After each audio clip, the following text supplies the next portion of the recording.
जगत के गुरु शिव सब जन जानी, जगत के गुरु शिव सब जन जानी। शिव अगर गुरु होई बनी जिंदगानी, शिव अगर गुरु होई बनी जिंदगानी। गुरु जी के दया से बनी जिंदगनिया से, लागी गेलै है बैना गुरु से लगनिया, लागी गेलै है बैना गुरु से लगनिया।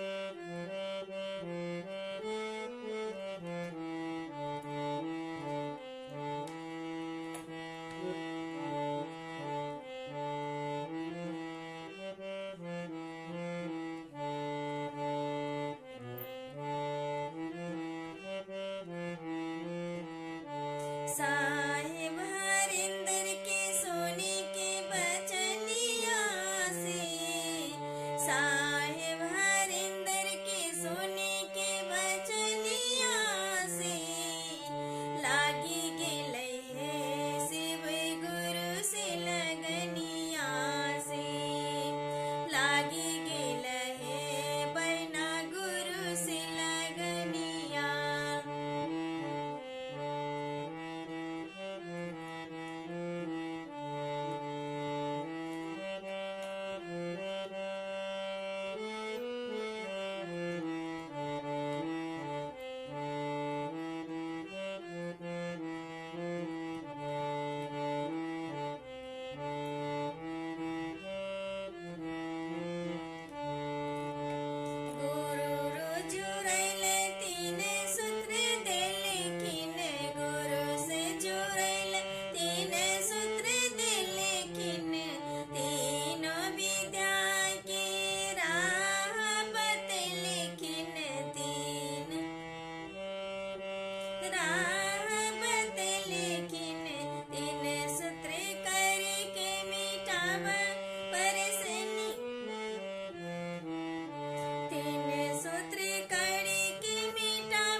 सभी भाई बहना मिली दया शिव से मांगा, सभी भाई बहना मिली दया शिव से मांगा। अपन अपन बिगड़ी दया से बनावा, अपन अपन बिगड़ी के दया से बनावा, अपन अपन बिगड़ी दया से बनावा, अपन अपन बिगड़ी के दया से बनावा। घर घरी गूंजे शिव गुरु की कहानिया से, घर घरी गूंजे शिव गुरु की कहानिया से, लागी गेलै से शिव गुरु से लगनिया से लागी गेल हे शिव गुरु से लगनिया से लागी गेल हे शिव लागी गेल हे बैना गुरु से लगनिया